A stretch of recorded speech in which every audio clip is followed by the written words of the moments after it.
Well, welcome back. You're still watching Sunday Live, and it's 15 days or just over 2 weeks to the general election. Good evening and welcome to the State of the Race.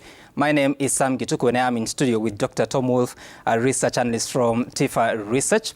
And on the road to the 9th of August, the Independent Electoral Boundaries Commission must conclude the preparations for the elections, and that has to do with receiving all ballot papers, deploying all election-related materials, both strategic and non-strategic. And the voter must prepare the identification document for the day of reckoning. Let's start by looking at where the campaigns have been over the past week. And this week, the presidential candidates took their vote hunting to various counties, as we'll be seeing later on across the country. In the same week, deputy presidential candidates spoke to the country in combined 3 hours of debate, where we saw Martha Karua of Azimio la Umoja debating Rigathi Gachagua of Kenya Kwanza on the areas of corruption, the office of the deputy president, personal integrity and wealth, among other areas. Azimio, together with Kenyans of goodwill, is out to rescue this country from the stranglehold of corruption cartels. This country can't breathe. And the real corruption is state capture and conflict of interest. What is state capture? State capture is where the people in power compete with citizens for scarce resources, where the people in power use their position to advantage themselves. And Roots Party presidential running mate Justina Wamai and Ruth Mucheru of Agano Party had a chance to debate George Wajakoya's controversial proposals on how to rescue the country from the economic misfortunes of the moment. Our idea as Roots Party is to run a profitable government, divide from increasing taxes from Kenyans, from getting further debt, but we are going to look for our own money. Our own money will come from legalizing and regulation of marijuana. You are our bosses. It's paramount to know that you are our bosses. You are not the subject. So give us the vote and we shall bring in the change that we have been talking about. Let's bring Tom in on this. And when you use your research and also your history experience, what effect do debates have on an electorate and the showing for the real candidates? Well, it's a complicated question, and it would require pretty detailed analysis. I would say one thing in general, and I think I've said this before on this segment, that in a political system such as Kenya's, where the formations at every election, almost every election, are changing based on elite or the alliances of senior politicians, so that we've rarely, I think only from 2013, 2017 did we have Jubilee twice winning, even if in 2013 it wasn't a registered coalition as such. The transition from one election to the next creates a different sort of photo of where vote support is coming from. A combination of ethnic identity, attraction to individual candidates. The long and short of it is that with 2 weeks to remain, I think there are very, very few votes left to change. They can strong debate performance, or a very weak one, making a major mistake and so on, might change a few votes here and there. Most people have made up their minds. But I think so much depends on the expectations. And I'll just give you one example. Before the 2013, I think it was the first debate, people expected candidate, then Deputy Prime Minister Uhuru Kenyatta, to be very, very weak against then Prime Minister Raila Odinga. And he came out quite strong. I mean, Raila made that one sort of accusatorial question, how can you run the government from The Hague if you're going to be dealing with the ICC there? And Uhuru answered that, and then he did pretty well. So that when there was a survey that was done immediately after that debate, asking who did best, Uhuru scored about more double digits better than Raila, mainly because of expectations were that he wouldn't perform so well. But whether that actually changed that many votes to make a difference, very hard to say, probably not. Okay, all right. Let's focus on something else, what has been going on in the week.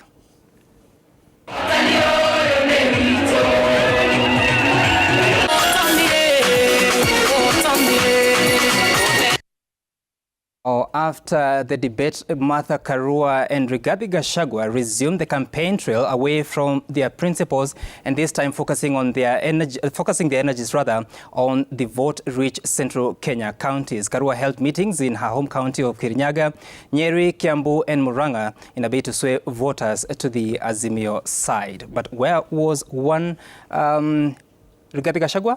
Watch.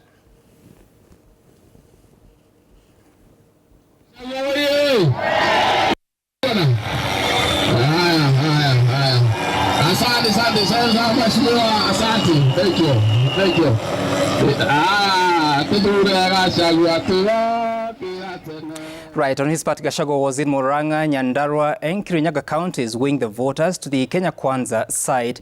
Remember, both Gachagua and Karua hail from that central Kenya region and will later be looking at the vote significance, especially looking at the statistics from that area. Let's now focus on something else which has to do with where the presidential candidates have been, and of course the home stretch is approaching. Raila Odinga of Azimio la Umoja spent his time in at least 12 counties during the week. I just want us to take a look at that right there. Yes, he was in Turkana, West Pokot, Trans Nzoia, Bungoma, Elgeyo Marakwet, Baringo, Nakuru, Murang'a, and of course today he was in some other counties including the areas of Nyandarua, Laikipia, Embu and Tharaka Nithi. While in Western, Odinga called on the region to stick by his side as they have in the last 3 general elections. Watch.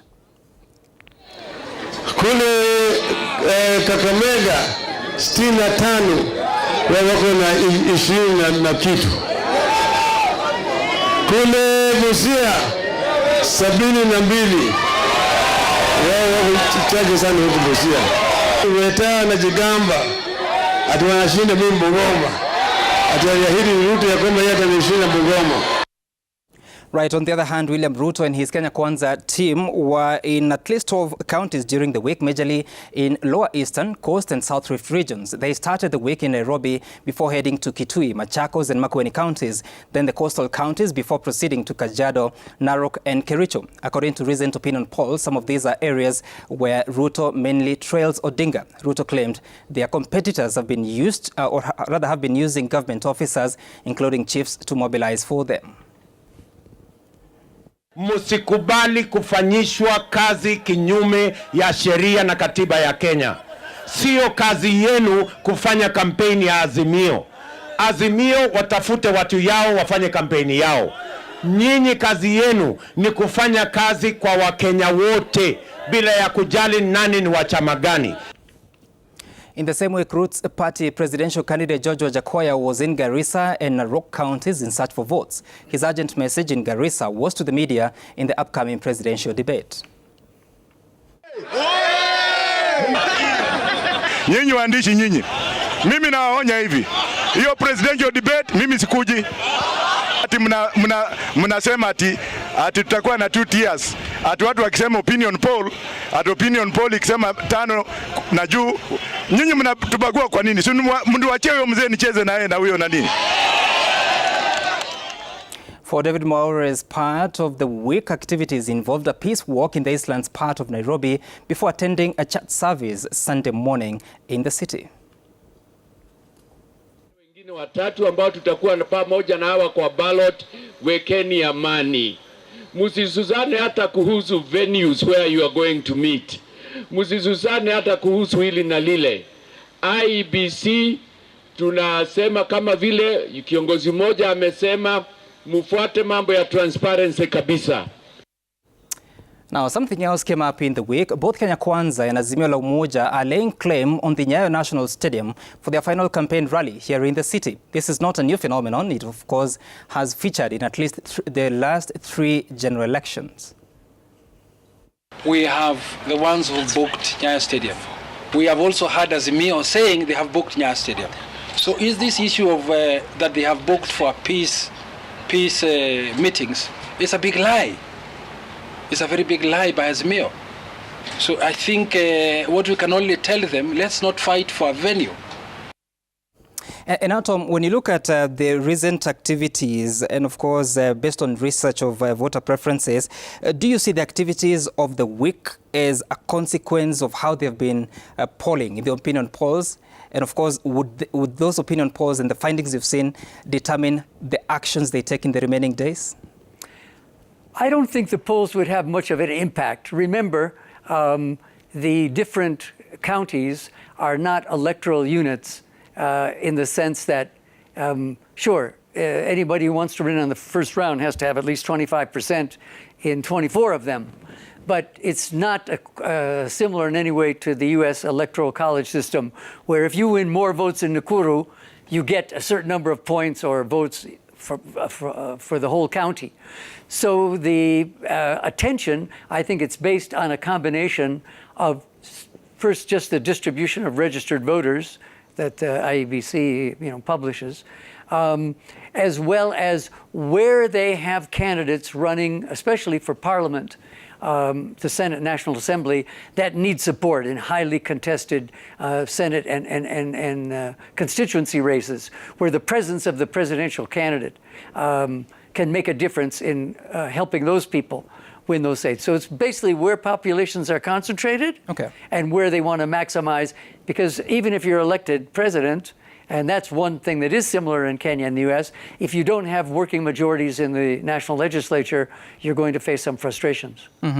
All right, and of course, it will be an interesting 13 days to watch as the presidential campaigns and, of course, the other candidates go at it to reach the voters. Now, let's return to the Central Kenya question. We're looking in some special attention on that region. Remember that Rigathi Gachagua and Martha Karua have been in that region and spending a lot of time there. This is a region that has a total of 3.1 million registered voters, and I'm talking about Murang'a, Kiambu, Nyeri, Kirinyaga, and Nyandarua counties. We start with Nyeri County.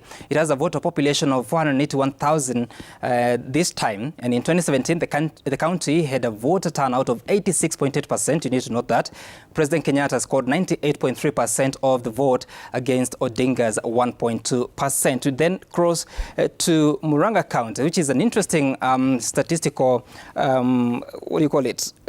You look, the voter turnout was similar to Nyeri County at 86.8%. In that region, there are 620,000 registered voters in the county. And of course, the outcome in 2017, after the voter turnout of 86.8%, Uhuru Kenyatta got 97.8% of the vote.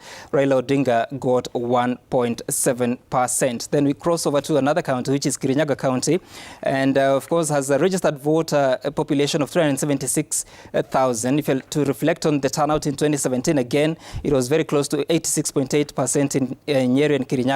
And Murang'a, it was 87.1%. Raila Odinga scoring just 1%, while Uhuru Kenyatta scored 98.6%. Something else that we cross to looking at the other county, that is Kiambu County, which this is the president's home county. There are 1.27 million registered voters. It is the second most populous county after Nairobi. In 2017, the county entertained Odinga's presidential bid more than any other county in central Kenya, granting him 7% of the vote, as Kenyatta got 92.7%. There was a voter turnout of 83.7%, the lowest in the region. Again, the 5 counties of central Kenya. Then we cross over to Nyandarua County, which is the smallest county when you're talking about the numbers of the registered voters, and it has 361,000 registered voters.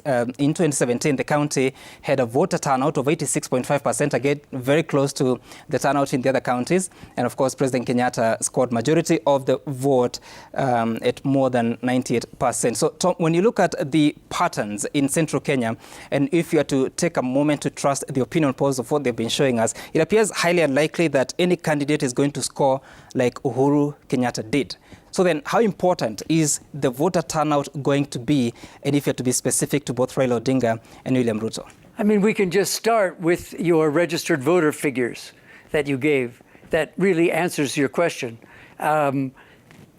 Because we can assume, I mean, the mountain, going back to the elections in 61 and 63, the pre-independence and the first election, actually leading up to independence in 63, voter turnout on the mountain has always been the highest in the country. Why that is, we could discuss another time.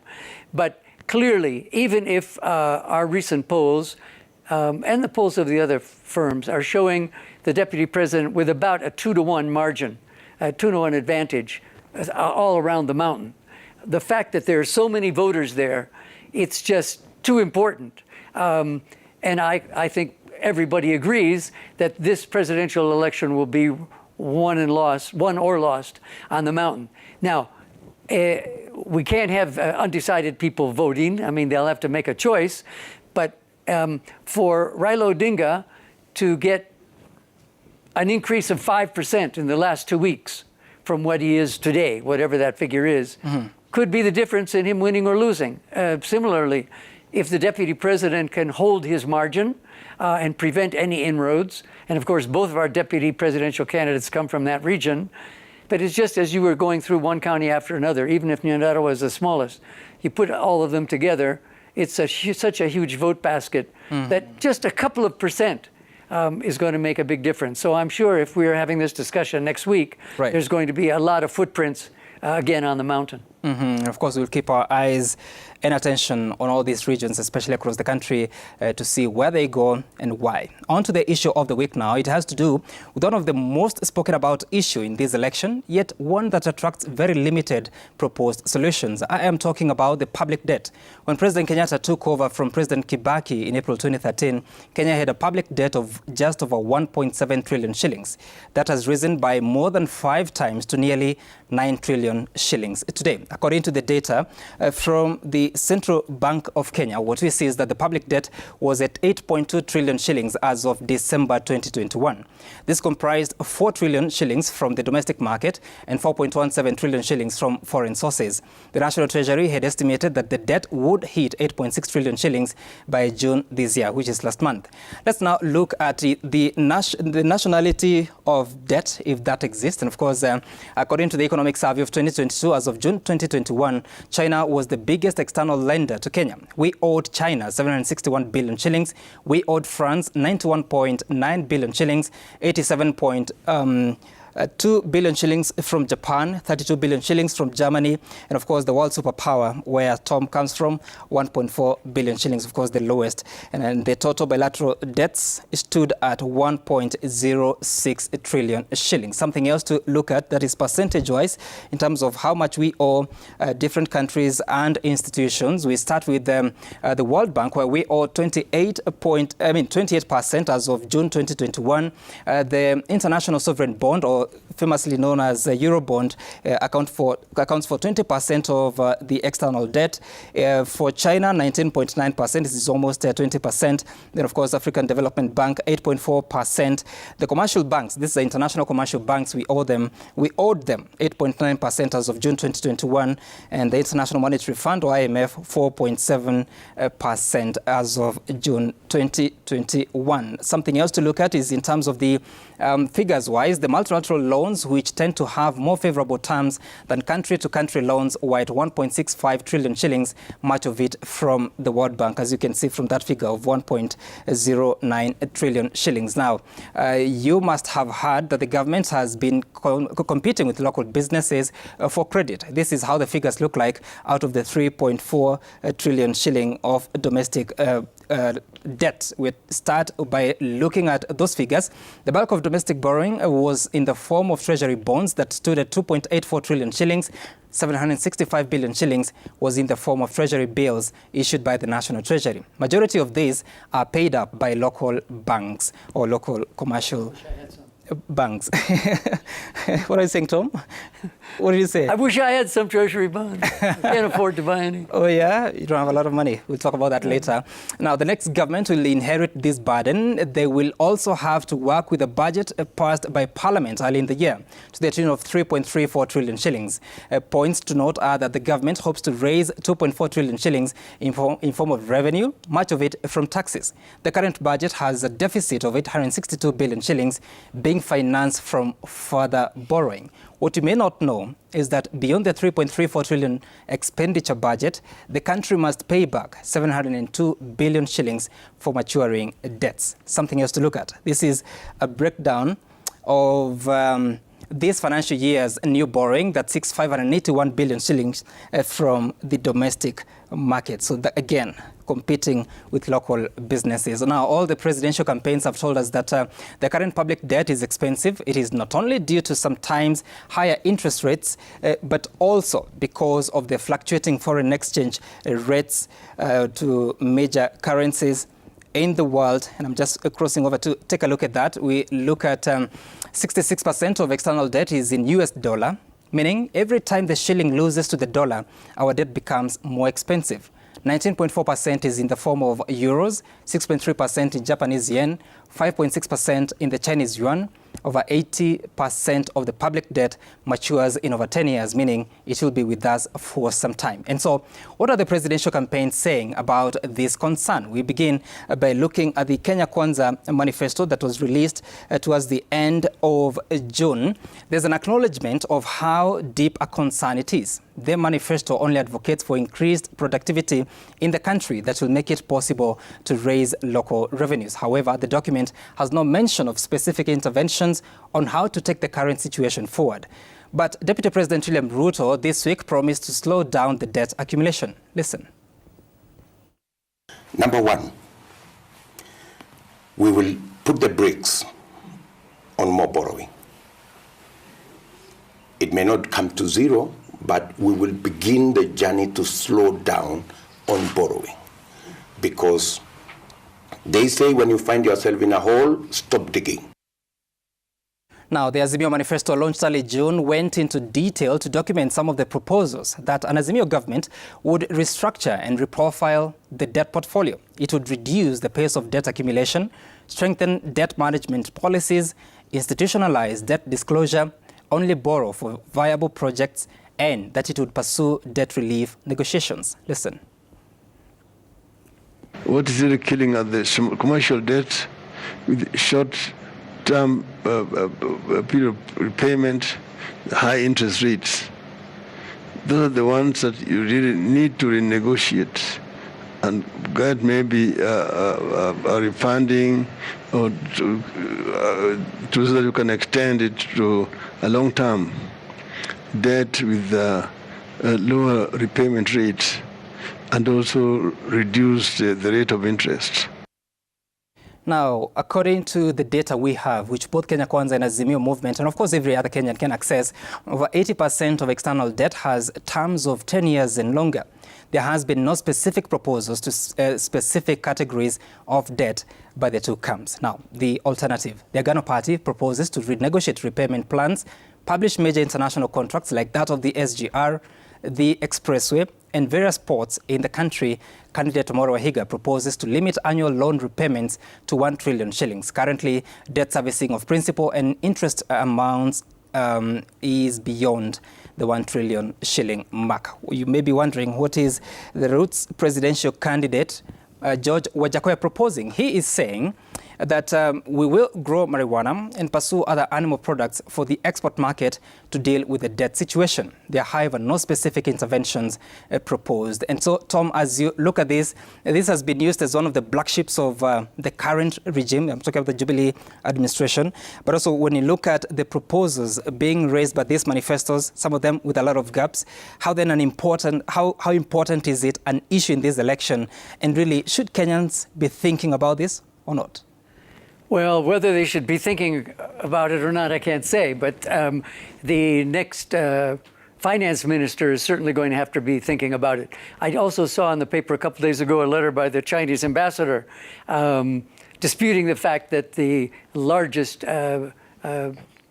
creditor to the Kenya government is the Chinese government, or China as a country. Of course, as you pointed out in your figures, the multinational institutions, IMF, World Bank, but the debt is higher. But for individual countries, bilaterals, Chinese debt is the highest. Mm-hmm. No, I think this is a really serious problem that the next government is going to face, whoever wins, given the exorbitant nature or the attractive nature of their promises and their manifestos.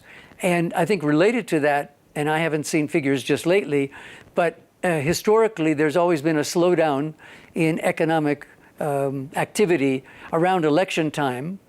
And with the entrance, especially of George Wajakoya in the race and the possibility of a runoff, this could extend the election period as we had last time with a nullification. Of course, even a runoff can then lead to a petition and then a nullification if IEBC doesn't fill all the holes from last time.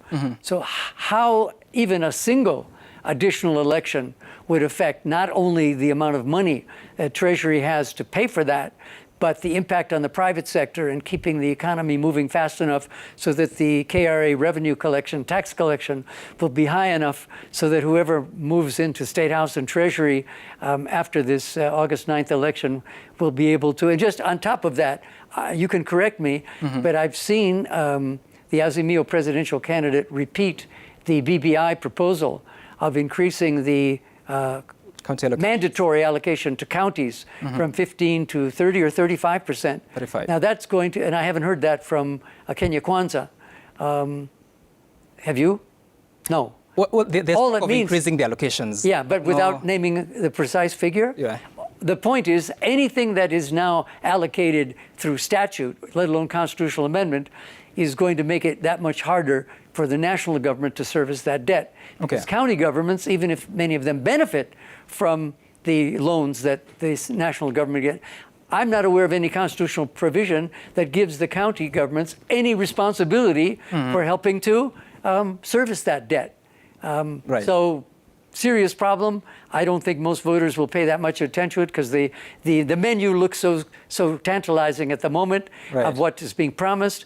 How it's going to be paid for after, it's like smelling the coffee the next morning. Well, you're right. Of course, the counties are entitled to at least 15% of the ordinary revenue. So the debt doesn't necessarily go to finance the county operations, but of course, projects can be undertaken by the national government in those areas. Now, on the second episode of this segment, on the 3rd of July, we focused on the politics of food and how every election season is defined by unga crisis that ends with maize imports and most times maize scandals. Well, this week, President Kenyatta reduced the price of unga after meeting with millers at State House. Listen.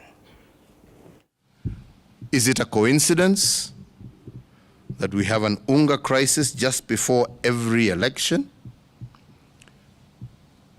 Is this the result of a market dynamic, or is it a deliberate outcome? Niliongea na Uhuru nikamwambia bwana, fanya juu chini, bei ya unga irudi chini. Si unaona jana nitoa tamsi. Sema sasa unga ni shilingi 100 peke yake. Wewe unaongea na Uhuru saa hii? Wewe ulikuwa unafanya nini miaka 4 na Uhuru Kenyatta mpaka bei ya unga ikafika shilingi 230?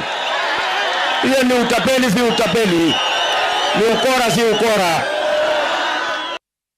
Now the politics of unga continue. Now on to the key races now. We begin with Makueni Senate race that has attracted 6 candidates.